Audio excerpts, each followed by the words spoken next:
Alrighty then, welcome to this tutorial. We will be downloading an engineering model and optimize this for use in augmented reality. The procedure to optimize the engineering model is similar to the one you want to follow if you want to apply this to like a HoloLens application, virtual reality, or a small digital twin. When you're interested in those fields, follow along as the optimization process is really similar. Just as a reference, I include a small overview of the tutorial outline on the screen right now. We will look at STL and step files mainly, as those are the type of files that you will most likely receive from the engineering department. To optimize the different models, we will use a program called Blender. I will also look into FreeCAD to convert the step into the STL, just to give you some background information on how to convert different type of files.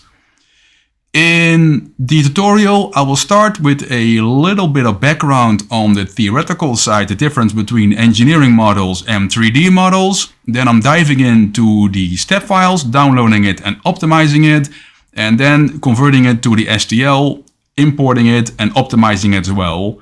But that's enough talk, let's dive right in.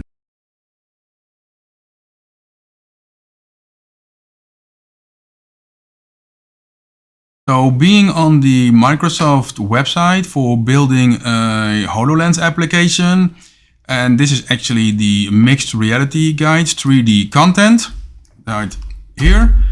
The first thing which is of interest is if you scroll a little bit down, and that's the difference between an engineering model, like a CAD model, and a 3D model, which is called polygonal geometry right here. You see the example of the engineering model on the left hand side, specified with A, and you see the 3D model with B. And the difference is usually when you start out with an engineering model, you base it on a sketch, which is then converted into a 3D model, usually based on Bezier curves, so very accurately, because you need to send it out to like a milling machine to have it converted into a part. Whereas the 3D model is made into the model directly, and that has faces and surfaces, and those are the things that we need to build the augmented reality app. And it also says here it's a visualization, so the left hand side is done in Autodesk, in Inventor, and the other one is a Microsoft 3D viewer. In our case, we're going to download it into Blender, but that is going to be a similar process. The second step that you need to do is convert the 3D model, and that is something which is listed on this part of the website. And the tools for exporting the CAD models in this case are various ones, but we will be using this one, and I'll show you how to download this in a second. There are other applications as well listed here which you can use, but since Blender is a really good program and it's free as well, it's unbelievable, but that's true, we're going to download that and we are going to use it. And then the last step that we need to take is the optimization of the 3D model. To optimize the model, there are different software packages available to do it. In our case, we are going to use the manual approach. We are going to use Blender to do it. So import the model, optimize it, and export it out again.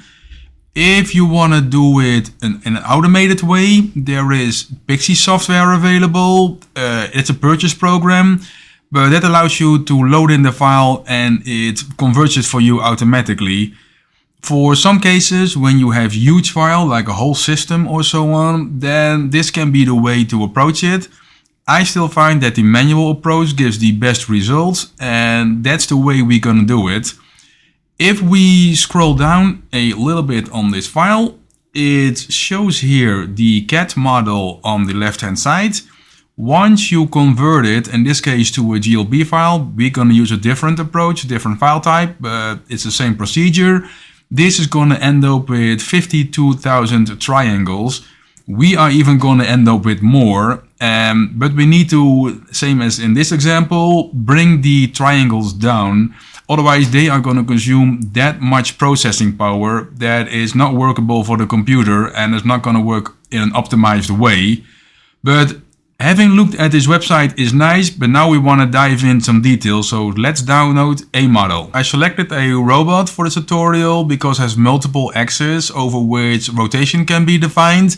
Why this particular robot? I was given this model some time ago by a friend, and I thought it would be a nice idea to use this robot for this tutorial. So that's actually the only reason behind it. No reference to this company whatsoever except for this model. But let's dive into their website. So if we take a look, we are at the website of a company called Como. They make a lot of applications, but we have an interest in their robots. And let me clear this. It's going to be a little bit of a search to find the model that we need. So we want to scroll down. We want to go to robotics and automation. Then we want to go to the section and we see all these documents. We want to scroll down again and we want to go to discover our robots. And there we are on the page with all the different robots. And we want to go to the Racer 714 model. And I selected it here. And I go here. I need to go down a little bit again. Here are the technical specifications. And with the CAD files, we can make a selection of the files we want. So if I pull this down, you see the different file types that we have. And let me just put a little marker next to it. We have the 2D files, which is AutoCAD. Then we have the generic exchange between CAD systems, which is the set file. The parasolid files is for Siemens-based kernels. If your CAD system operates on those kernels, that would be the ones to choose. We have the solid work files, and the one we want to use is the step file. So we are going to select this one and download it. And let's take a look at what we've downloaded. So going to my download folder, or actually I placed it in a different folder. I see I have a zip file, which is the one we downloaded. It's 4 MB in size, and let us just unzip it. And I'm gonna just extract it. Go here and then extract it. And then we see we have the step file. I can close this. And I have a single file, and then it changes to 22 MBs. And let's import this into Blender. Just in case you do not have Blender available, you can download this from their website, which is blender.org. And you can find their downloads right here under the download section. They just had a Blender conference. When of interest, just watch their conference on YouTube, a very interesting material as well. But we want to go to download, and we see that we can download the 3.3.1 long-term release, which is going to be supported for the upcoming years. I would recommend using this version because it's going to be supported. But if you want to use a different version, you can always go to their previous version, which are kept, and you can go there to download. Go to this version of the page, go to the download section, and here you see an overview of all the different releases that you can use. But we're gonna keep away from this. We are gonna go to the long-term support, and that is the different versions that we have. And we wanna stay with the 3.3 version. And if we click on more, then we are brought back to the download page with the auto magic updates. And this may be the one that you want to use. Download the OS that you have, and it just shows you a pop-up screen. Follow, it's nothing too difficult to install, and it guides you through automatically. I opened up Blender and I'm welcomed by their splash screen. And clicking anywhere on the viewport will make that go away. The thing I want to do now is import the step file that I have. So I really would like to go to File, and I'm going to select Import. But I'm am afraid that I cannot do this directly, which is a little bit strange, but the step file is not natively importable in Blender. I need a little extension for this. As you can see, I am able to import an STL file directly, but this has some downsides to it. The step file has great benefits over the STL file, which I'm going to show you in a second. But for us to download or import the step file, we need to download a little add-on, which we're going to do right now. To get the add-on for Blender to import step files, we want to go to Gumroad and then to the stepper add-on, and I'll put the URL here on top. It will cost you 17 euros to download, but if you work with step files, it's well worth the money. I find this add-on to be extremely useful, and it offers great benefits over STL files, as I will show you in a second. It does show on the bottom that Visual Studio 2017 is required or higher, but since we will be using Unity, we need Visual Studio anyway, so there is no issue there for us. If you do not have it available right now, you may want to download this one as well for the add-on to work. But let's dive into Blender and see how we can install the add-on.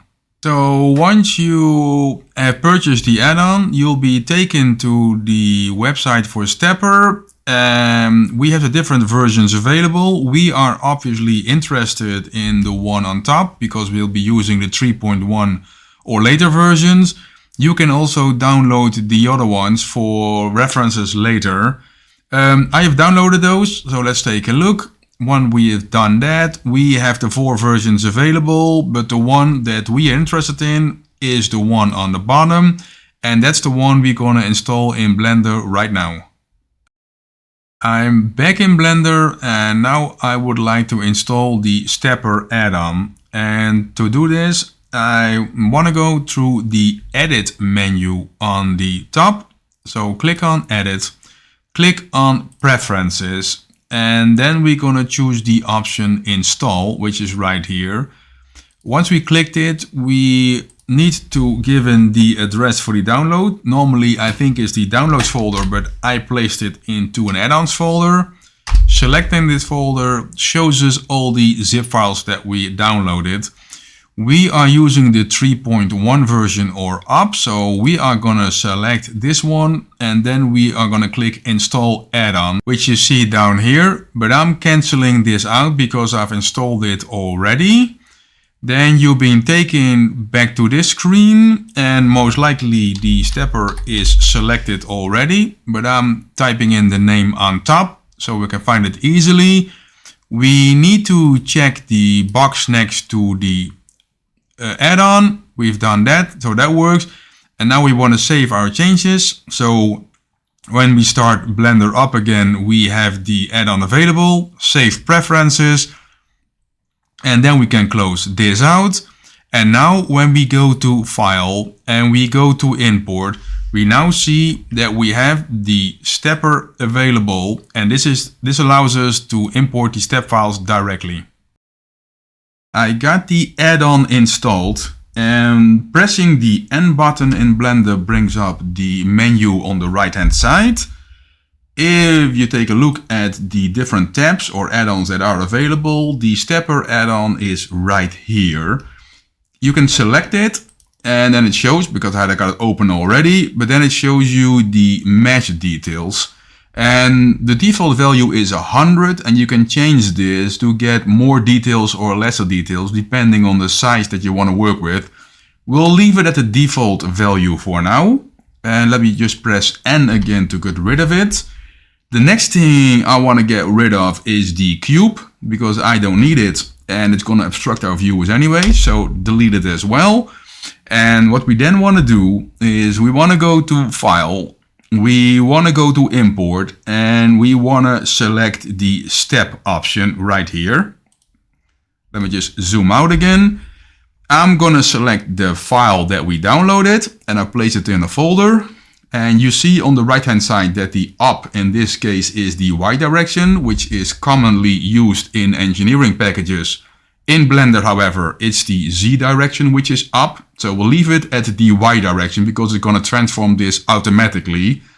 Then we're going to press import step, and it's going to take a few seconds to import, and I'll be back when it's completed. Okay, so we got the file imported, as you can see here. The first thing we notice is it doesn't look anything like a robot. And if I zoom in a little bit by using my middle mouse wheel and I can pan around it, it looks very weird. And that's because the operating modus of the robot is converted into a model as well. If I were to look on the right hand side, which is the hierarchy, and I'm just zooming in, I see that the model is right here. And if I click on the arrow key next to it, I see that these objects are parented. So this is the parent object. This is the child object. And there's the razor step model. And then the first one that I see is the operating area of this robot. And when zooming out again, we can see that the operating modus is here. Since we don't need it, we are going to press delete. And there we are, and this is the robot that we have imported, and we can view it from all sides.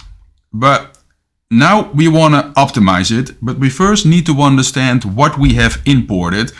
And to do so, let's go to the upper area, click on the small icon on this side, pull this down, and there you see this option is called statistics. I'm gonna enable it, and then on the left hand side it shows me what is inside of the viewport, and that is listed on this area. So it shows me here I got 16 different objects where I have one selected. I have 24,000 vertices, 74,000 edges and 49,000 faces. What that means is if you select one object, which I've done here, and you press the tab button, you enter the model with all the different vertices, edges and faces. When of interest, you can select the ones up here. There are the three icons showing you the vertex, the edge and the faces. Let me just clear that out. Going in the model, selecting for example the vertex count, I can select all the different vertices. Holding down shift allows me to select multiple ones, and I can do the same for the edges, and I can also do the same for the faces. All faces here are triangles, and that's just because we have triangulated the model, and that's the common process. The thing we want to look at right now is reducing the triangle count or the face count, because 49,000, it's workable depending on the application where you're going to use it. But especially for like a HoloLens, you definitely want to reduce the vertex count. When you look at the model, you see some dripping on the edge of this model, and I'm just indicating this with a few arrows like this. This dripping may cause us a little bit of problems in a later tutorial where we're going to apply some textures to it. And the reason for this dripping is if I select this model and I tap in the model again, you see that the distribution of the vertices, which are the dots up here, is very uneven, and it's listed all over the place, and they are combined into one specific location. And this is causing our program to get a little bit confused on how to organize or how to structure the data. Normally, this is not a problem when you're using a particular type of material, but once you go into the high quality or high resolution, this may be an issue. We will see how to solve it in a later tutorial. I'll leave it for the moment, but I just want to bring it to the attention that the distribution of all these triangles will have an influence on the quality of the textures that we will be producing later on. Another note, you see that some of the lines are blue. and that just means that these are marked as sharp. So our system knows that once they encounter the blue lines, that should be a sharp edge, and that's more of an edge that you see like here. And that's the difference between these flowing edges on the top of the model on this cover lid and the ones down here. But first, let us look at how we can reduce the vertex count and the poly count. So we take a look at the hierarchy first, which is on the right hand side. We see the different models that we have available on the right hand side. And we see the little green triangle. This means it's a mesh object, which we can enter by using the tab key, and we can manipulate it. We need only 7 different parts because it's a 6-axis robot, and we want to move over to the 6-axis, and we have a base, which is the first part, so it's 7 in total. And if I zoom out again and show you the total model, we see that, for example, on the top, the motor here should be part, in our case, of this whole model. Obviously, you can leave it as a separate part and export it out as it is. That's not a problem, but I like to minimize it as much as I can because that's going to make our life a little bit easier when we import this into Unity. The thing, however, I would like to texture this later on. So before I combine these parts to make it more easy to work with, I would like to be able to quickly select this part. And there's a way to do it. If you look into Blender, you can pull this up to give us a little bit more space. There is an option on the bottom of the screen, which is the green triangle as well, which is shown here. Pushing this will open up a new menu, and it says Vertex Groups. You can add a vertex group by clicking on the plus button. And let me zoom out again and clear the screen. I now have the motor here selected.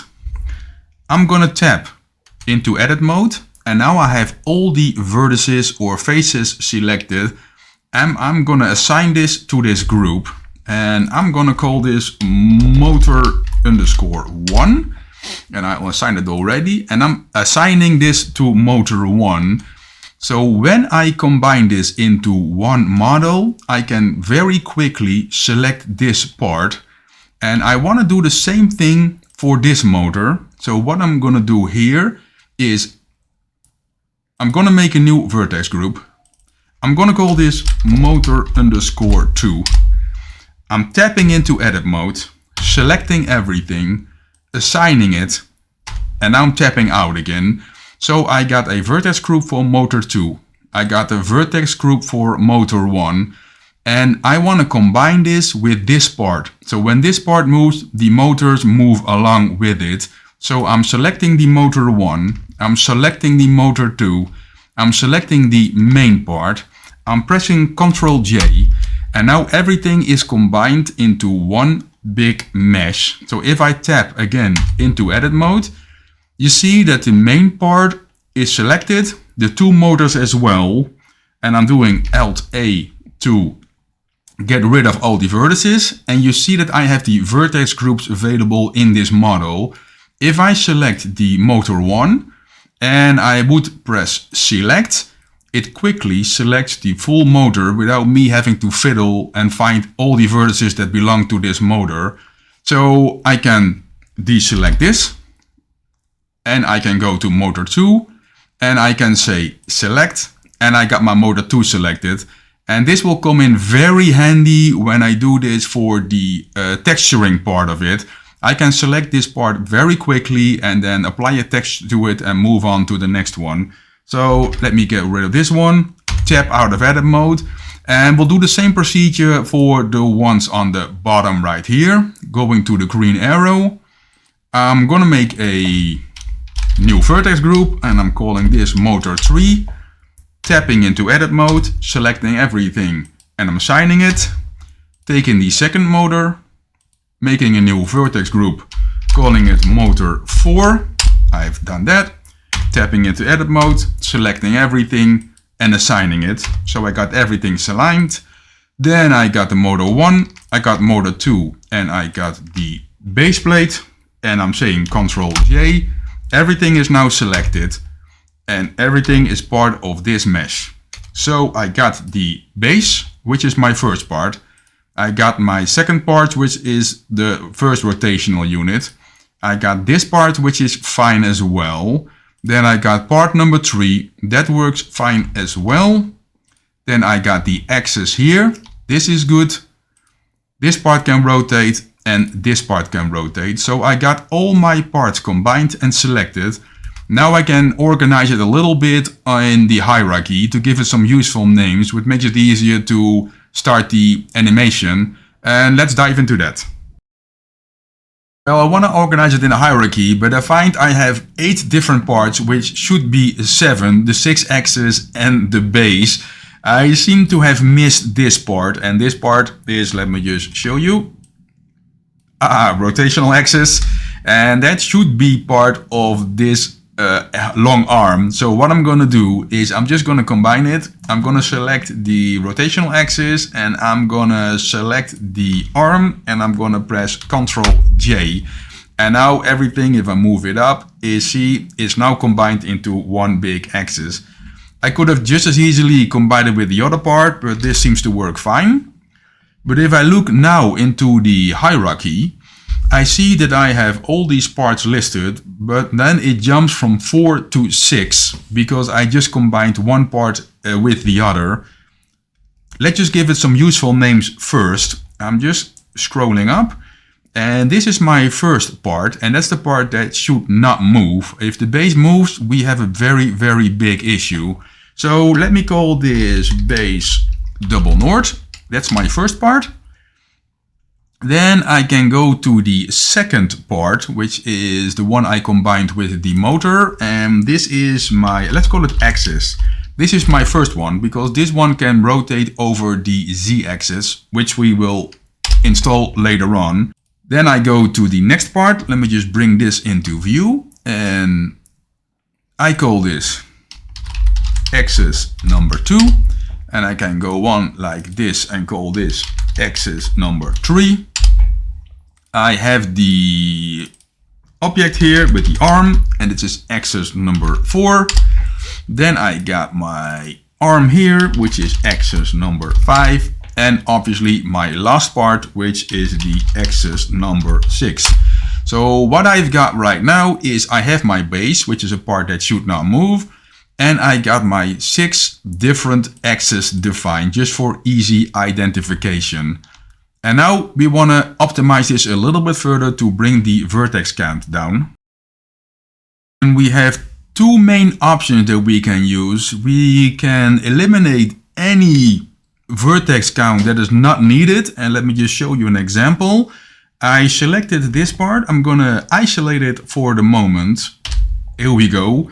And if I look at the bottom side and if I go in, there is a lot of geometry that I don't need. For example, all these faces here, I will not see in our model, so I can easily select those because they add to the total count. And I'm just going to select it by pressing and holding my shift key.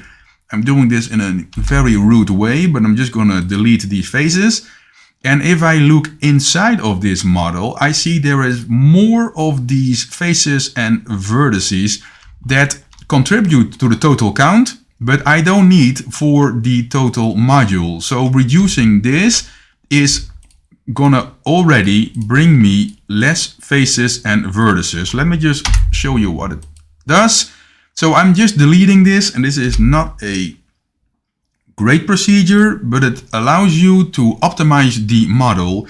It's a manual process and you have to go through this and look at each of these aspects. Look at the faces. Do I need them? Do they contribute to anything that I really need? If not, delete it like I've done so. It's not the best work I've done so far, but going in here and just cleaning this up and going on like this, deleting the faces is one way of cleaning up your mesh, and then the total count will go down. So for the moment we have 15,000 and we can continue to look for all the aspects that we don't need.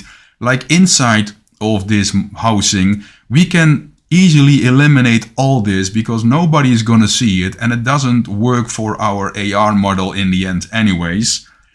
Another way you can approach this is, let me just get out of this view. Just as a reminder, I'm tapping back in and see I have 15,000, a little bit over 15,000 vertices.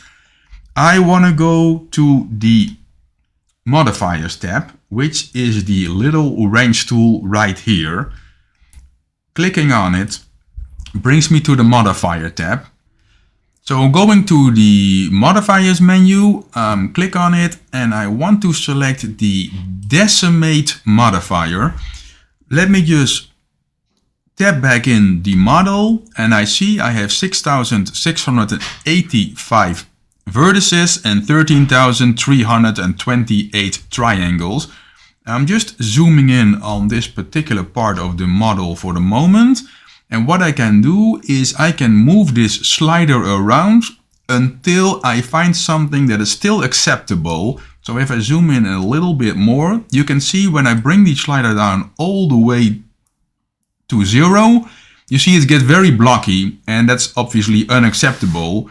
The benefit, however, this is a very low poly model, which you may need for some use cases, but we want to have a little bit more higher resolution. So I'm gonna bring this down around 85% and I'm leave it like this. I'm happy with what I see right now. I'm gonna apply the modifier and if I were to tap back in, I see I now have 5,708 vertices and 11,000 and a little bit more triangles.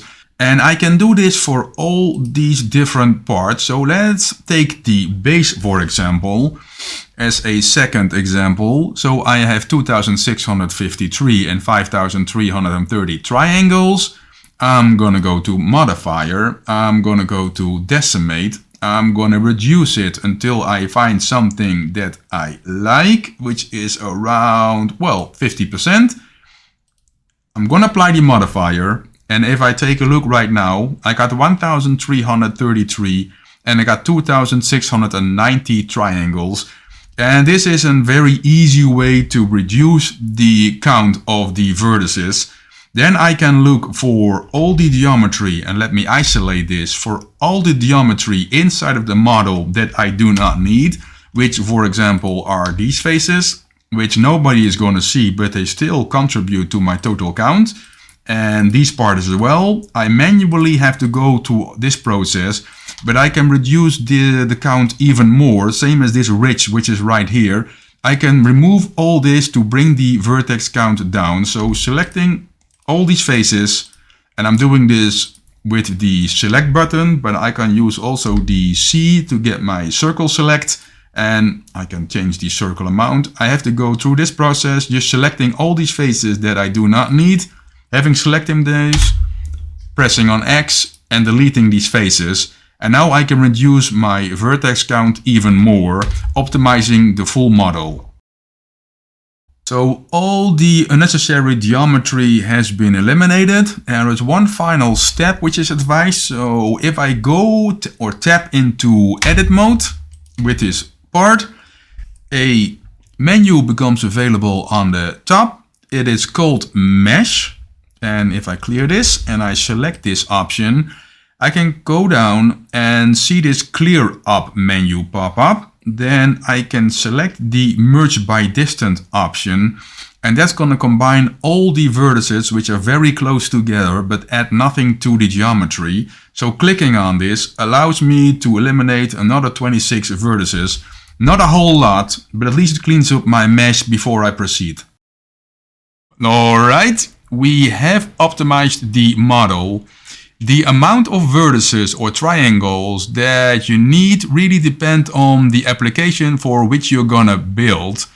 For the augmented reality app that we're gonna build, the model as we have so far is fine. That will work perfectly. It will also work on medium performance mobile devices. If you go up on triangles and vertices, you may need more expensive equipment as you need more processing power. The amount of vertices also depend if you want to showcase the model, or perhaps it is part of the background like a game asset. If it is a game asset, you can get away with a lot less vertices, and then you can get more of the objects into the scene.